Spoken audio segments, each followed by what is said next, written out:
चलिए जानते हैं आज की देश और दुनिया की सिलेक्टेड काम की और 50 बड़ी खबरों को सिर्फ 10 मिनट में। पर अभी तक आपने इस वीडियो को लाइक नहीं किया है तो लाइक कर दीजिए, चैनल को भी सब्सक्राइब कीजिए।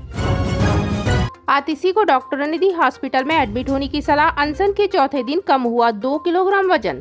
दिल्ली की जल मंत्री आतिशी अपनी मांगों को लेकर शुक्रवार से अनशन सत्याग्रह कर रही हैं। सोमवार को उनकी जांच के लिए लोकनायक अस्पताल से डॉक्टरों की टीम पहुंची। डॉक्टरों की टीम ने उन्हें अस्पताल में भर्ती होने की सलाह दी। बता दें, डॉक्टर की टीम ने आतिशी के चेकअप के बाद मंच से घोषणा की कि उन्हें मौजूद स्वास्थ्य स्थितियों के साथ अस्पताल में भर्ती होने की सलाह दी गई है, क्योंकि उनका 2.2 किलोग्राम वजन कम हो गया है। आज उनका वजन 63.6 किलोग्राम है और उनका बीपी भी लो है। वहीं डॉक्टरों की सलाह पर आतिशी ने हॉस्पिटल में भर्ती होने से इनकार कर दिया है। राफा की जंग खत्म, नेतन्याहू बोले हमास नहीं, अब नए दुश्मन की बारी, जारी रहेगा युद्ध। बता दें, इजराइल के प्रधानमंत्री बेंजामिन नेतन्याहू ने रविवार को एक न्यूज चैनल को दिए साक्षात्कार में कहा, हमास के खिलाफ इजराइल की लड़ाई अब समाप्त होने वाली है। हालांकि इसका मतलब यह नहीं है कि युद्ध समाप्त होने वाला है। हाँ, यह जरूर है कि गाजा के बाद हमने राफा में अपने उद्देश्यों की पूर्ति कर दी है। नेतन्याहू ने आगे कहा, राफा के बाद हम उत्तर में अपने सैनिकों को तैनात करेंगे। यहाँ हमारा उद्देश्य दुश्मनों से अपने लोगों की रक्षा करने को होगा। रेल मंत्री अश्विनी वैष्णव ने की कवच 4.0 की समीक्षा, तकनीकी को जल्द लागू करने के दिए निर्देश। बता दें, भारतीय रेलवे दुनिया का चौथा सबसे बड़ा रेल नेटवर्क है। हादसों से बचने और कम समय में लंबी दूरी तय करने के लिए भारतीय रेलवे द्वारा कवच 4.0 प्रणाली का काम किया जा रहा है। इसी बीच केंद्रीय रेल मंत्री अश्विनी वैष्णव ने इस नई और उन्नत प्रणाली कवच 4.0 की प्रगति की जानकारी ली। इससे पहले भारतीय रेलवे ने कवच के 3.2 संस्करण को तैयार किया था। रेलवे अधिकारी ने कहा कि कवच 3.2 संस्करण को अत्यधिक व्यस्त रेलवे मार्गों पर चलने वाली ट्रेनों में स्थापित किया जा रहा है। इसके साथ ही कम समय में लंबी दूरी तय करने के लिए नए मार्गों पर कवच प्रणाली के नवीनतम संस्करण पर काम किया जा रहा है। जेपी नड्डा को राज्यसभा में मिली बड़ी जिम्मेदारी, सदन का नेता बनाया। भाजपा के राष्ट्रीय अध्यक्ष और केंद्रीय मंत्री जेपी नड्डा को सोमवार को राज्यसभा में सदन का नेता चुना गया। इस महीने की शुरुआत में नड्डा ने केंद्रीय स्वास्थ्य मंत्रालय का कार्यभार संभाला था। उन्हें रसायन और उर्वरक मंत्रालय का भी प्रभार दिया गया था। नड्डा सदन के नेता के तौर पर पीयूष गोयल की जगह लेंगे। बता दें, केंद्रीय मंत्री के तौर पर शपथ लेने के बाद यह उम्मीद की जा रही थी कि जेपी नड्डा भाजपा के राष्ट्रीय अध्यक्ष पद से इस्तीफा दे देंगे, जिन्हें उन्होंने 2020 में मौजूदा केंद्रीय मंत्री अमित शाह से संभाला था। ईडी का दावा, निचली अदालत ने केजरीवाल को दी गैर कानूनी जमानत, हाई कोर्ट में दिए सबूत। बता दें, दिल्ली के मुख्यमंत्री और आम आदमी पार्टी के संयोजक अरविंद केजरीवाल की मुश्किलें कम होने का नाम नहीं ले रही हैं। दिल्ली शराब घोटाला मामले में तिहाड़ जेल में बंद केजरीवाल को हाल ही में राउज एवेन्यू कोर्ट ने केजरीवाल को हाल में जमानत दी थी, जिस पर दिल्ली हाई कोर्ट ने रोक लगा दी थी। अब ईडी ने दिल्ली हाई कोर्ट में अरविंद केजरीवाल के खिलाफ कई सबूत पेश किए और केजरीवाल को मिली जमानत को गैर कानूनी बताया है। 1 जुलाई से देश भर में लागू होगा नया चालान, 25,000 रुपए सीधा कटेगा ऑन स्पॉट और गाड़ी जब्त। बता दें, सरकारी क्षेत्रीय परिवहन कार्यालय की ओर से नए नियम जारी किए जाएंगे। इनमें 1 जून 2024 से नए नियमों को लागू किया जाएगा। गाड़ी तेज गति से लेकर कम उम्र में चलाने तक में भारी जुर्माना देना होगा। नियमों के अनुसार अगर कोई तेज स्पीड में वाहन चलाता है तो उसको 1,000 रुपए से 2,000 रुपए का जुर्माना देना होगा। मीडिया रिपोर्ट के मुताबिक वाहन चलाते समय ड्राइविंग लाइसेंस बेहद जरूरी हो गया है। नाबालिग के वाहन चलाने पर मोटा जुर्माना लगाया जाएगा। 18 साल से कम उम्र के लोग अगर वाहन चलाते पाए जाते हैं तो 25,000 रुपए तक का जुर्माना भरना पड़ेगा। इसके अलावा वाहन मालिक का ड्राइविंग लाइसेंस भी रद्द हो सकता है। धर्मेंद्र प्रधान तुरंत दे इस्तीफा, नीट एग्जाम स्थगित होने पर उद्धव गुट के नेता ने शिक्षा मंत्री को घेरा। एमबीबीएस कोर्स में एडमिशन पाने के लिए दिए जाने वाले एग्जाम नीट यूजी में धांधली का मामला सामने आया। इसके बाद शनिवार 22 जून की रात में केंद्र सरकार ने नीट पीजी की परीक्षा स्थगित कर दी। साथ ही नेशनल टेस्टिंग एजेंसी यानी एनटीए के डीजी सुबोध सिंह को पद से हटा दिया गया। अब इस मामले में विपक्ष लगातार केंद्र की एनडीए सरकार पर हमलावर है। महाराष्ट्र में शिवसेना यूबीटी के नेता आनंद दुबे ने शिक्षा मंत्री धर्मेंद्र प्रधान से इस्तीफे की मांग की है।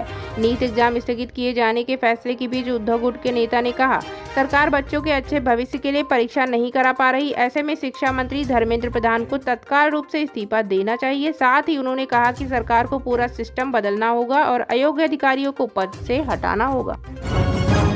एसएससी सीजीएल 2024 का नोटिफिकेशन जारी। 17,000 से अधिक पदों पर होंगी भर्तियां, आज से आवेदन शुरू। कर्मचारी चयन आयोग ने एसएससी सीजीएल 2024 का नोटिफिकेशन जारी कर दिया है। अधिसूचना जारी होने के साथ ही आज से आवेदन प्रक्रिया शुरू हो गई है। अभ्यर्थी 24 जून से 24 जुलाई तक अप्लाई कर सकते हैं। आवेदन आधिकारिक वेबसाइट ssc.government.in के जरिए करना होगा। स्टाफ सिलेक्शन कमीशन सीजीएल 2024 के जरिए ग्रुप बी और सी के कुल 17,727 खाली पदों पर भर्तियां करेगा।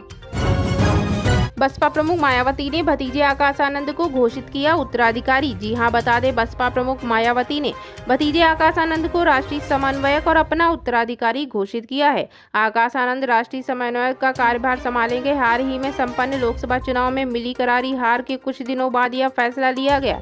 इससे पहले मई में मायावती ने अपने भतीजे को राष्ट्रीय समन्वयक और अपने राजनीतिक उत्तराधिकारी के पद से हटाने की घोषणा की थी, जब तक कि वह पूरी तरह परिपक्व नहीं हो जाते।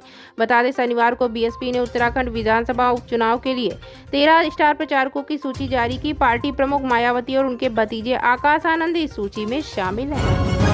पैट कमिंस ने रचा इतिहास, लगातार दूसरे मैच में हैट्रिक लेकर मचाई खलबली। बता दें, ऑस्ट्रेलिया के अनुभवी तेज गेंदबाज पैट कमिंस ने आईसीसी टी20 विश्व कप में इतिहास रच दिया। बांग्लादेश के खिलाफ पिछले मैच में हैट्रिक लेने का कमाल करने वाले इस गेंदबाज ने अगले ही मुकाबले में फिर से वही कारनामा अंजाम दिया। अफगानिस्तान के खिलाफ आईसीसी टी20 विश्व कप सुपर 8 मुकाबले में भी उन्होंने एक और बार हैट्रिक लेने का कमाल कर दिखाया। मजे की बात यह है कि दोनों ही मैच में उन्होंने हैट्रिक 2 ओवर में पूरा किया।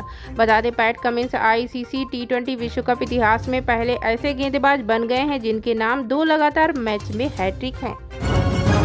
इसरो का एक और कीर्तिमान, दोबारा इस्तेमाल हो सकने वाले विमान की तकनीक का तीसरा परीक्षण भी सफल। बता दें, भारतीय अंतरिक्ष अनुसंधान संगठन इसरो ने रविवार को बताया कि उसने अपनी रियूजेबल लॉन्च व्हीकल तकनीक प्रक्षेपण यान को दोबारा इस्तेमाल करने की तकनीक का तीसरी बार सफल परीक्षण किया।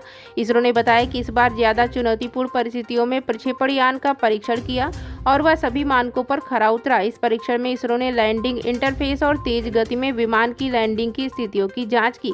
इस परीक्षण के साथ ही इसरो ने आज के समय की सबसे अहम तकनीक में से एक को हासिल करने की तरफ मजबूती से कदम बढ़ा दिया है। बता दें, इसरो ने रियूजेबल लॉन्च व्हीकल का तीसरा और अंतिम परीक्षण कर्नाटक के चित्रदुर्ग में एरोनॉटिकल टेस्ट रेंज में रविवार सुबह 7:30 बजे किया। इससे पहले इसरो रियूजेबल लॉन्च व्हीकल के 2 सफल परीक्षण कर चुका है।